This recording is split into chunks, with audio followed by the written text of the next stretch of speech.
大家好，我是王时琪，欢迎收看今天的《岂有此理》。我们今天邀请到这位来宾，我跟他好久不见哈，他现在在这个荧光幕上面曝光的几率真的是有变少。热烈欢迎行政院的政务委员陈时中。谢谢各位观众，大家好，时琪好。我查了一下哈，因为脸书都有那个回顾，有没有？你距离上一次来1年了。哦，这样子。好久哦，不可以这么久。你没有请我来啊？我总不能自己跑到下面来，对不对？是不是？自己跑来说我要，没有。好啦，就是蛮长的一段时间没看到你啦。你现在工作比以前比较不忙了吧？对，因为现在的工作等于是政务委员嘛，等于是在院里面的一个咨询的角色了哈，顾问的角色，跟以前当部长的时候在第一线。对，好，当然就差很多。那跟选举的时候更不一样，选举又更忙了，所以现在相对是比较轻松了哈。所以不过责任并没有比较小。你督导的这个部会蛮多嘞，而且蛮大的，就是跟人相关的这些部会。对，一样，就是医疗、福利、食安、长照，大概就这样这些范围嘛。对。我每一次访问陈时中我习惯叫他部长，就每一次的 title 都不一样，有的时候是市长参选人、市长候选人，对，然后现在是政务委员，但工作都很重要啦。我想问一下，我就是说，因为最近，政委也要到立法院去，可是通常不会被叫上去备询，没有这种规定。可是你看到台湾立法院啊那边吵来吵去啊。那个画面我很深刻，因为立法院这个会期开议的时候，哇，这个蓝白啊大抗议，然后呢，他们就压在你坐第一排，然后就压在你前面，然后哇，声音又很大，然后口水又一直喷，你不会觉得很受不了吗？也还好啦，那时候记得在防疫的时候。那时候到委员会，那几位这女士立委都压在我耳朵上面讲话，对不对？那个时候，那我都度过来了哈。那这时候当然不是我，那不是针对我了哈，所以还好。可是现在这个会期是预算会期嘛，然后中央政府总预算一直到现在都还卡在程序委员会。我看到蓝白有一个诉求是说，除了原住民的这个禁罚条例，原住民委员会也是你督导的。然后另外一个是说，健保点数要给我调高，点值要给我调高。如果不调高的话，我们大家就不用谈总预算，因为民进党执政党他没有善意，所以其实他们现在卡住中央政府总预算的很大一个理由，都跟你的业务有关哦。对，现在这里面3个理由嘛，一个是经发补偿，那一个是农民公粮。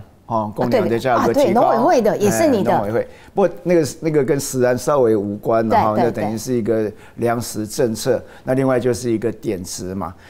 那我们从点值来讲起了哈，用这些理由把总预算退回。可是问题是，这是在总预算里面，我记得我们在里面这个特别有编的607亿嘛，那是多出来的，今年新编的。换句话说，总预算如果没有过。这607亿变成没办法动，这607亿包含了我们的一个什么那个深耕台湾的60亿，那补足相对健保不足的有338亿，338亿，那还有我们的癌症筛检有86亿，大家一计划有46亿，那个优化儿童医疗有26亿，心理韧性有大概8亿9。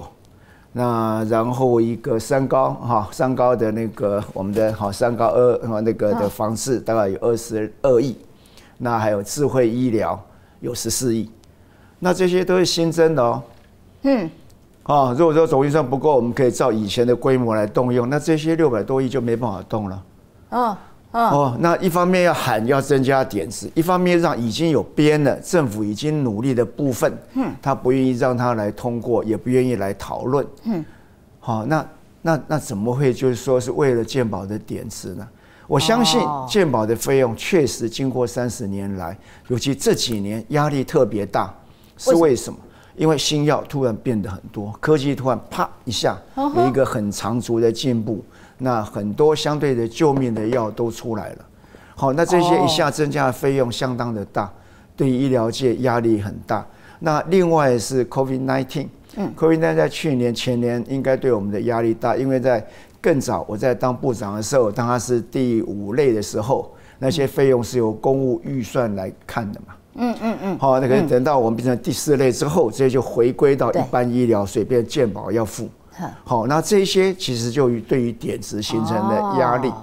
那明年起，我相信这个传染病这一部分应该会相为降低了，不会像今年跟去年仍然维持那么高。好，如果仍然那么高，我相信政府还是要想办法。好，如果没有变高，我相信点质的压力在我们这个新编的新增的公务预算，加上今年我们的成长率，如果尽量把它拉高一点，好，然后加上医界有一个共识，怎么样一个良善有品质的管理，然后相信让点质变高一点是有可能的。那现在的点质是1比多少？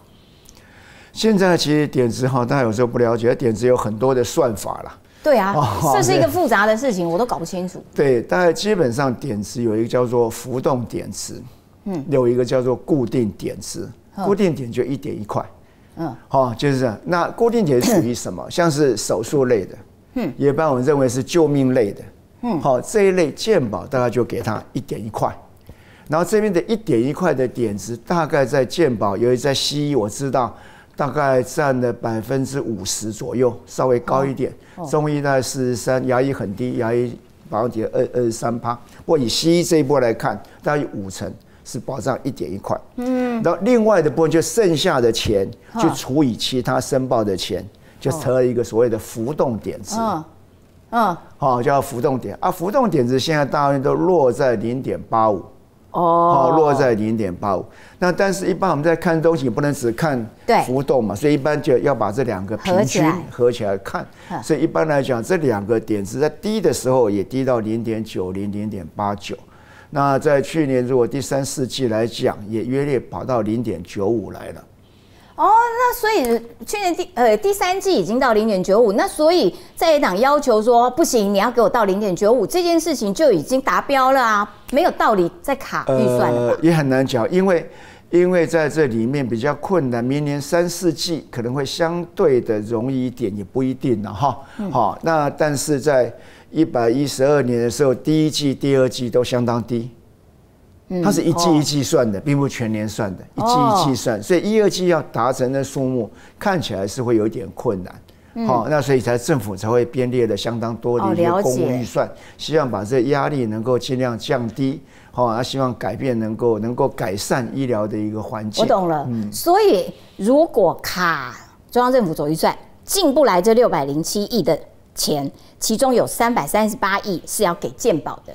你就更不可能达到他们要求的一个点值达0.95，更难了，更难了。而且你其他费用没有，像我们的国家癌症计划编了86亿，那筛检的费用，那如果没有到成人健检等等费用，换句话说，你这费用没有，那这压力就会回到健保来嘛。对，另外我们里面编给护理界的68亿，如果没有，那也是医疗界要出啊。对，那护理界不改善什么3班互并比啦等等那些，那3会还是要做啊。对，要不然你就没有做，降低医疗品质，让护理的人员的那种所谓工作压力变大。然后另外或者让医院去承担这些压力，那进而也是变相的让点值变低嘛。所以其实卡中央政府总预算对于他们提出来的3个诉求都是矛盾的啦。对，你越卡，你越达不到标。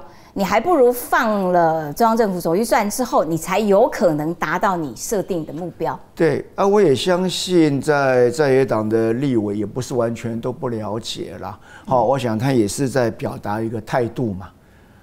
表达一个态度，希望行政院或行政单位更能够跟他们沟通嘛。那所以行政院有沟通的不够吗？对，但是总是这样子嘛。这东西。来回的这种所谓沟通量能，我们这边当然卓院长非常有诚意，再三再立，反正无论怎么样都希望能够很平和的为了全民的一个国家的政策方向、全民的利益，能够让总预算能够顺利。在野党现在还有一点坚持，那我相信最后他们还是会站在国家的利益。予以审查了。你人真的很好，可是你们连和解饭都吃了，人家没有要和解啊。怎么办啊？总是要有一个态度嘛。可是就一直就好像我们有时候在结婚的时候也是这样子啊。对，想要求婚，人家不肯啊，不肯也吃了饭，人家还不肯啊，那再去拜托还不肯啊，可是最后他还是精诚所至，金石为开啊。哦，所以现在行政院有一点希望跟立法院求个婚啊，一次不行，2次不行啊，拜托啦，好，我们多见面几面，多培养一些感情，最后打动立法院的芳心，是用这个方式。为了国家进步啊。好啦，你真的很可爱。